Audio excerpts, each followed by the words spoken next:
Assalamualaikum warahmatullahi wabarakatuh. Bismillah, alhamdulillah, la hawla wa la quwwata illa billah.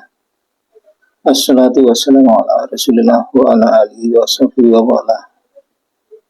Ya ayyuhalladzina amanu taqullaha wa tanzur nafsun ma qaddamat lighad wattaqullaha innallaha khabirun bima ta'malun. Amma ba'du. Kembali bertemu dengan pembahasan tentang Pancasila. Video ke-15. Kali ini kita akan membahas tentang lambang kepala bandeng. Karena dalam video sebelumnya kita secara tidak sengaja bertemu dengan lambang kepala bandeng dari Bung Karno, dari Gus Cokro Aminoto, dari Pangeran Diponegoro. Nah, dari mana asal-usul lambang kepala bandeng ini? Apakah ada catatan atau suatu karya yang lebih lama lagi sudah dipakai di Nusantara? Sebelumnya, kalau kita ketahui bahwa lambang kepala bandeng dalam sila keempat diartikan sebagai perwujudan dari kerakyatan. Karena bandeng adalah hewan yang bersifat sosial. Jadi berkumpul, jadi selalu berkumpul dan ada pemimpin di antara mereka. Di antara salah satu karya bangsa Nusantara adalah keris yang berdapur maisa atau kebu. Ini contohnya nanti akan kita spill dalam video yang lebih khusus lagi. Pusaka atau keris duung maisolajer atau kebu lajer. Ada lagi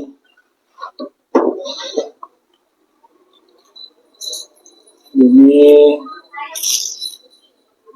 kebu salurung. Nanti akan kita spill dalam video terkhusus. Nah, pada saat ini bagi penggemar tosan aji, dapur kebu seolah-olah hanya untuk para petani. Padahal di era yang lalu yang namanya maiso atau kebu atau lembu itu menempati posisi yang sangat tinggi. Nah, itulah serba-serbi perkembangan zaman, ya kita ikuti. Nah, kami mempelajari di antara lambang sila keempat ini juga dari tosan aji, sehingga diharapkan filosofinya akan memperkaya pengetahuan kita. Belajar kebu teki, kebu duung, kebu salurung,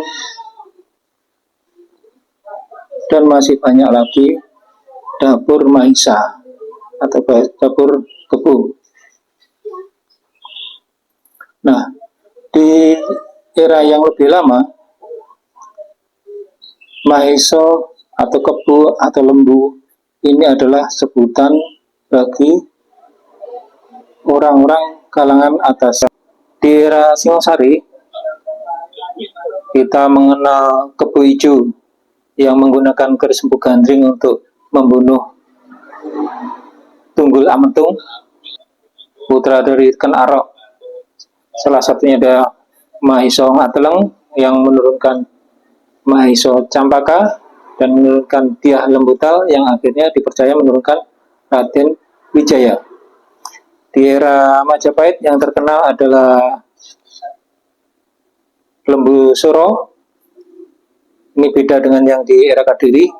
Ada Kebu Iwa dari Bali yang bersama Mahapati Gajah Mada.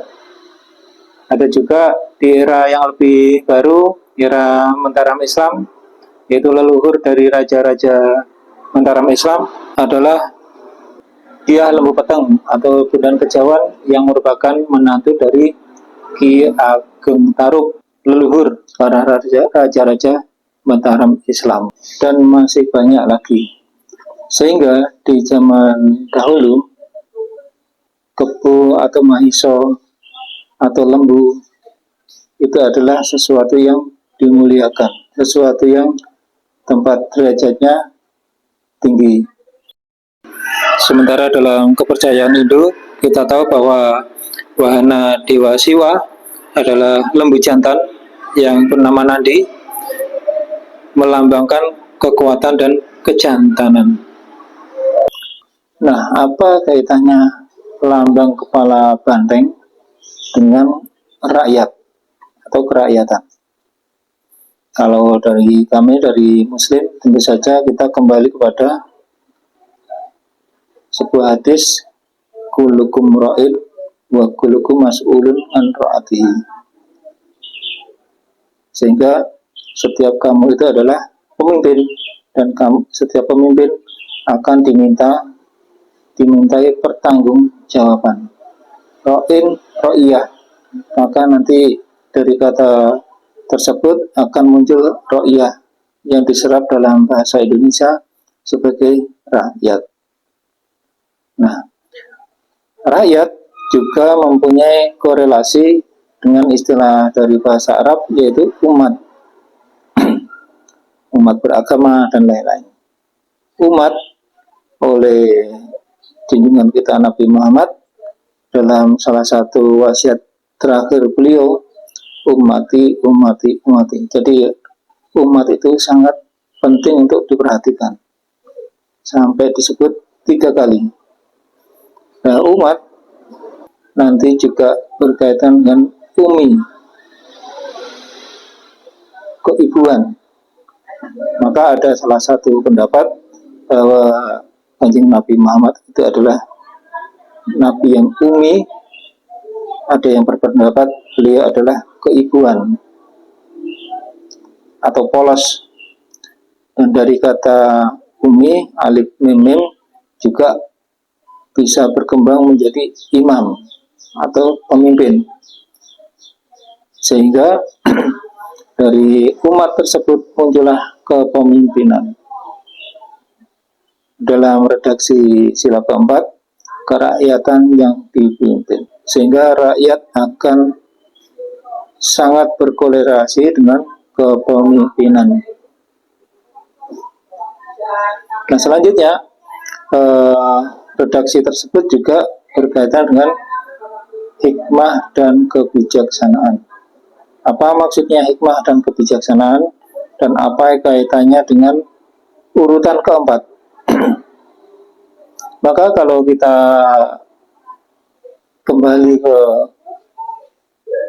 5 tujuan nasional yang tercantum dalam teks Undang-Undang Dasar 1945,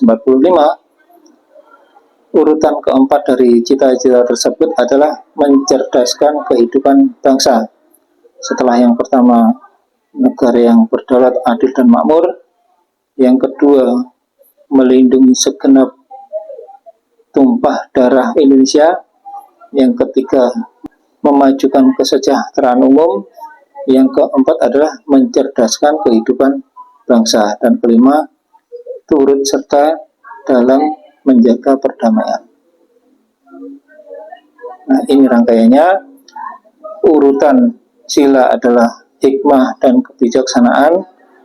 Urutan cita-cita nasional adalah mencerdaskan kehidupan bangsa. Dalam rukun Islam, maka syahadat, sholat, puasa, zakat, dan haji.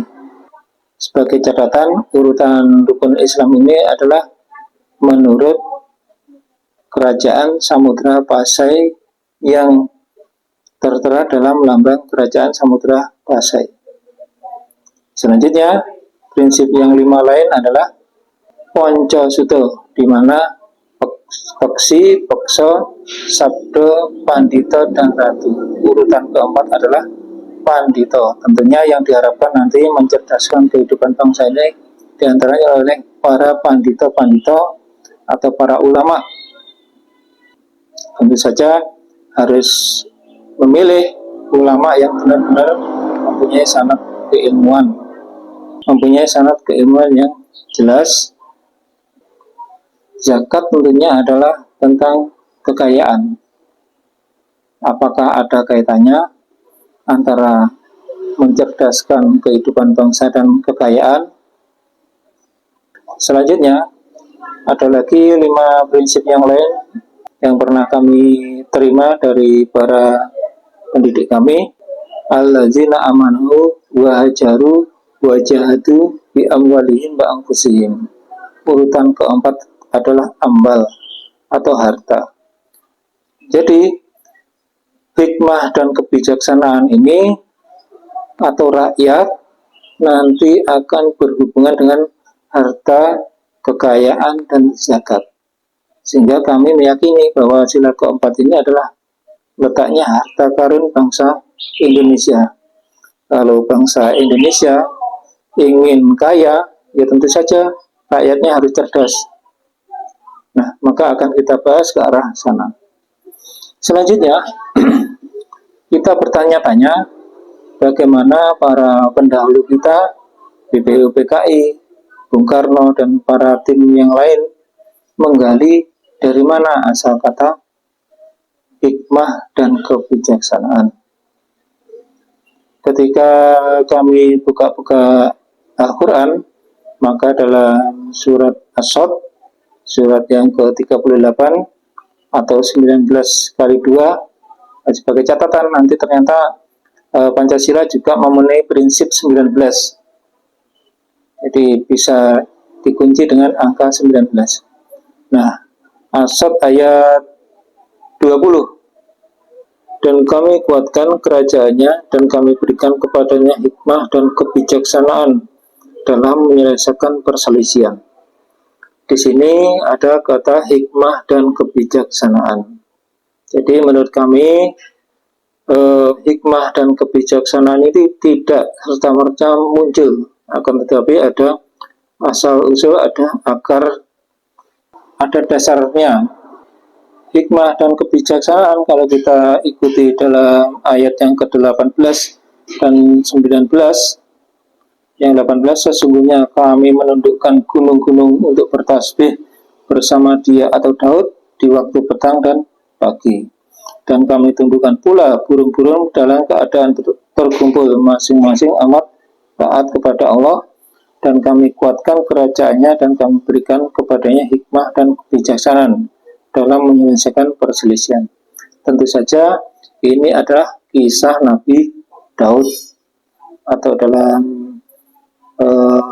saudara kita umat Nasrani ini tentu tentang David. Nah, Nabi Daud adalah ayah dari Nabi Sulaiman. Nah, tentu saja hal ini sangat menarik. Ternyata hikmah dan kebijaksanaan kalau kita gali lebih dalam adalah berbicara atau berkisah tentang Nabi Daud dan Nabi Sulaiman atau David and Solomon dalam bahasa yang lain. Ini sangat menarik, di mana Nabi Sulaiman terkenal akan kerajaan yang sangat kaya.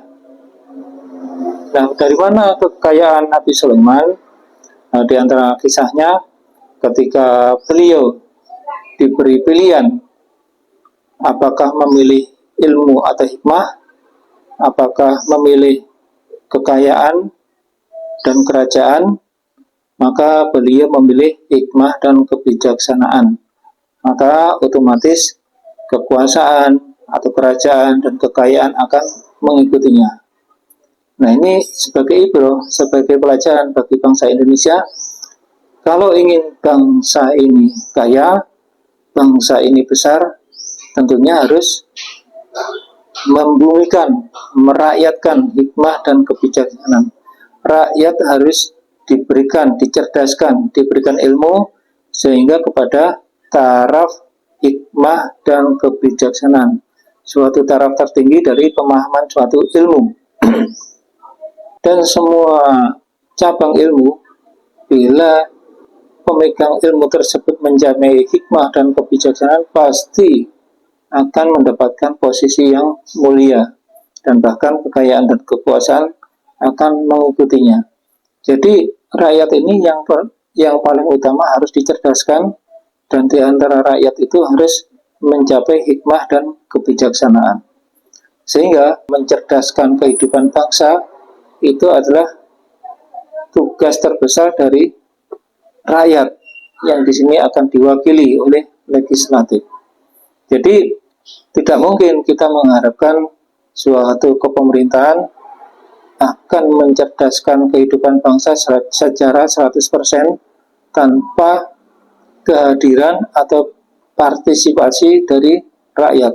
Karena apa? Karena ilmu atau hikmah dan kebijaksanaan itu tempatnya adalah di rakyat. Rakyat ini juga harus mencerdaskan kepada lingkungannya, mencerdaskan sampai kepada level pemahaman hikmah dan kebijaksanaan.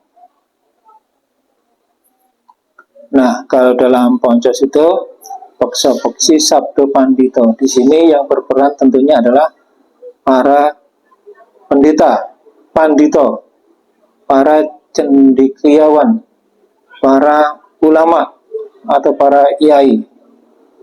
Nah, tentunya para pemirsa harus bijak memilih kiai yang punya sanad ilmu yang jelas, yang mempunyai visi mencerdaskan kehidupan bangsa, bukan yang memanfaatkan rakyat untuk kepentingannya sendiri. Ada contohnya, antum alam, panjenengan semua lebih tahu. Nah, selanjutnya, dari manakah Nabi Sulaiman mendapatkan kerajaan yang besar dan kekayaan yang luar biasa? Tentu saja beliau selain mendapatkan karunia dari Allah, mewarisi dari orang tua dan kakek buyutnya. Orang tuanya adalah Nabi Daud yang terkenal dalam kisah David and Goliath, dan kakeknya atau mertua Nabi Daud adalah Raja Talut. Dikisahkan dalam surat Al-Baqarah 247. Kenapa Raja Talut diangkat menjadi raja? Dia mempunyai keunggulan, yaitu bastotan fil ilmi wal jisim, mempunyai keunggulan ilmu dan keunggulan tubuh yang kuat. Sehingga dari sini ketika kita memahami bahwa semua di dunia ini berpasang-pasangan, mencerdaskan kehidupan rakyat tersebut punya pasangan. Apa pasangannya? Ilmu yang mumpuni adalah pasangannya adalah tubuh yang kuat. Bastotan fil ilmi wal jismi. Maka yang namanya kecerdasan mempunyai pasangan, yaitu tubuh yang sehat. Kecerdasan dan kesehatan adalah satu pasang. Nah, sehingga rakyat ini harus mempunyai dua hal ini, kesehatan dan kecerdasan. Kalau lambangnya kepala banteng mempunyai dua tanduk, dalam bahasa Al-Quran punya dua tanduk, Zulkarnain. Kornu itu tanduk, kornen dua tanduk. Kita akan kembali kepada cerita raja-raja lagi, Raja Zulkarnain. Maka dalam sastra yang lain, Kanjeng Sunan Kalijogo, kita akan ingat kepada semut-semut itu. Semut ireng anak-anak sapi, kebubung kang nyabrang kali bengawan. Nah, kebubung yaitu kerbau yang mempunyai tanduk sebesar bung. Semut ireng tentulah gambaran dari sesuatu yang kecil. Banyak yang mengartikan adalah rakyat kecil, di mana seorang pemimpin seharusnya mampu melihat sesuatu detail yang kecil.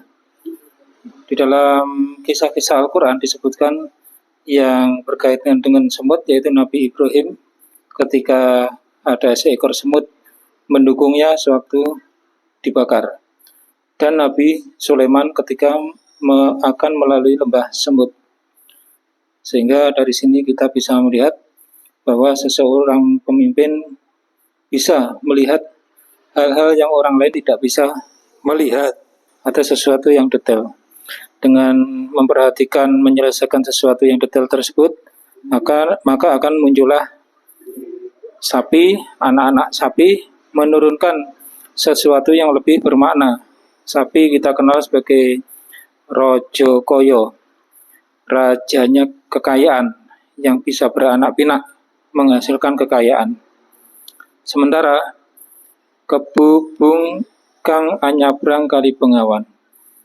Kebubung adalah kerbau yang punya tanduk sebesar bung atau anakan bambu yang besar. Kebubung juga kita kenal sebagai banteng.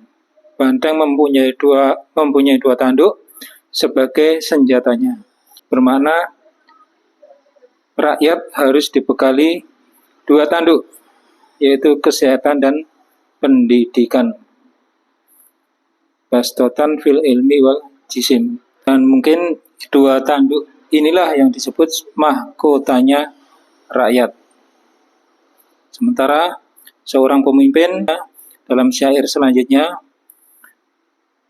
timun wuku ron wolu, yaitu timun yang disisihkan untuk lalapan akan naik derajatnya menjadi mulia bila mempunyai 8 daun. 8 daun di sini dimaknai sebagai hasta brata. Sehingga mahkota seorang pemimpin atau seorang raja adalah Ronwolu, Makuto Romo, mahkota Sri Rama atau hasta brata, seperti yang telah kita bahas dalam sesi-sesi diskusi sebelumnya. Hingga dengan ini kita segera mengetahui bahwa rakyat mempunyai mahkota dua tanduk, sedangkan raja atau pemimpin mempunyai mahkota Makuto Romo atau hasta brata. Sekilas karena kita kemarin terlanjur berbicara tentang lambang kepala banteng. Nanti akan kita bahas lagi dalam pembahasan sila keempat. Demikian untuk video kali ini kami akhiri.